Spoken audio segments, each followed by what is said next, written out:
नमस्कार। आपको three idiots का वो सीन याद है जिसमें हीरो दो वर्ड्स ग्रीन बोर्ड पर लिखता है और कहता है कि क्या आप में से किसी ने सोचा कि आज कुछ नया सीखने को मिलेगा। आप सभी रेस में लग गए। चाबुक के डर से तो शेर भी कुर्सी पर बैठना सीख जाता है। उसे वेल ट्रेन कहते हैं, वेल एजुकेटेड नहीं। अब यही प्रयास भारत सरकार द्वारा न्यू एजुकेशन पॉलिसी 2020 को लाकर किया गया है, जिसका पूरा फोकस आपको वेल एजुकेट करने पर है। चलिए समझते हैं इस न्यू एजुकेशन पॉलिसी के कुछ मेजर पॉइंट्स को। सबसे पहला, 10+2 सिस्टम को हटाकर 5+3+3+4 सिस्टम। इस फॉर्मेट के तहत स्कूल के पहले 5 वर्षों को फाउंडेशन स्टेज माना जाएगा, यानी कि ये वाले जो साल होंगे उसमें बच्चों की नींव तैयार की जाएगी। इसमें प्री प्राइमरी के 3 साल और पहली और दूसरी क्लास के एक साल शामिल होंगे। इसके साथ खेलकूद और अन्य गतिविधियां भी इसमें ऐड की जाएंगी। इसके बाद अगले 3 साल क्लास 3rd से 5th की पढ़ाई होगी, जिसमें उन्हें भविष्य के लिए तैयार किया जाएगा। इसके अगले 3 साल मिडिल स्टेज मानी जाएगी। इसमें क्लास 6 से 8 तक की पढ़ाई होगी। 9th से 12th वाला जो पार्ट होगा उसमें छात्रों की 4 वर्षों वाली आखिरी स्टेज होगी। इसमें छात्रों में किसी विषय के प्रति गहरी समझ पैदा की जाएगी, साथ साथ उनकी विश्लेषण क्षमता को भी बढ़ाया जाएगा। दूसरा मेजर चेंज है स्ट्रीम सिस्टम।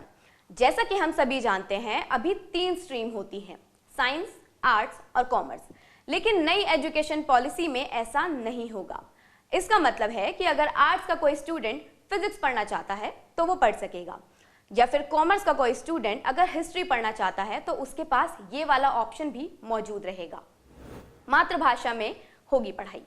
5वीं कक्षा तक कोई भी छात्र पढ़ाई अपनी मातृभाषा, अपनी राष्ट्रभाषा में कर सकेगा। अंग्रेजी में पढ़ाई की अनिवार्यता नहीं रहेगी।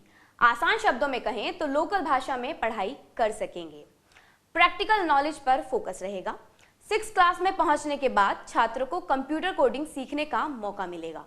इसके साथ 6th क्लास से ही बच्चों को इंटर्नशिप करने का मौका दिया जाएगा, यानी किसी खास विषय में अगर आपकी रुचि है तो उसके प्रैक्टिकल नॉलेज हम ले सकेंगे।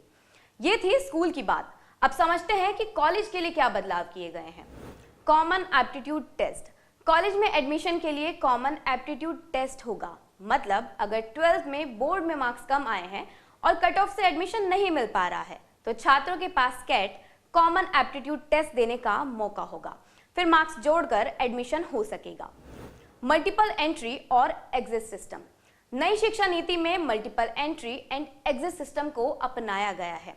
इसमें 3 या 4 वर्ष के बैचलर्स में छात्रों के पास कॉलेज या पढ़ाई छोड़ने का ऑप्शन होगा। अगर किसी कारणवश 1 साल में हम पढ़ाई छोड़ते हैं तो सर्टिफिकेट दिया जाएगा। 2 साल बाद एडवांस डिप्लोमा, 3 साल के बाद बैचलर्स की डिग्री और 4 के बाद रिसर्च के साथ डिग्री मिलेगी। एकेडमिक बैंक ऑफ क्रेडिट बनाया जाएगा। इसके तहत अगर आप 1 से ज्यादा कोर्स करना चाहते हैं तो आप ऐसा कर पाएंगे, और जिस कोर्स को आप जहां तक कंप्लीट करेंगे उसके अंक इस एकेडमिक बैंक ऑफ क्रेडिट में जमा हो जाएंगे। जब आप फाइनल डिग्री के लिए कोर्स करेंगे तो ये क्रेडिट पॉइंट्स उसमें जुड़ जाएंगे। कहते हैं जब किसी देश में बड़ा बदलाव करना हो तो उसकी शिक्षा नीति में बदलाव करना चाहिए। सरकार ने इसे ही ध्यान में रखते हुए नई शिक्षा नीति बनाई है। आज के इस वीडियो में बस इतना ही। हम फिर हाजिर होंगे नए मुद्दे के साथ। तब तक के लिए धन्यवाद।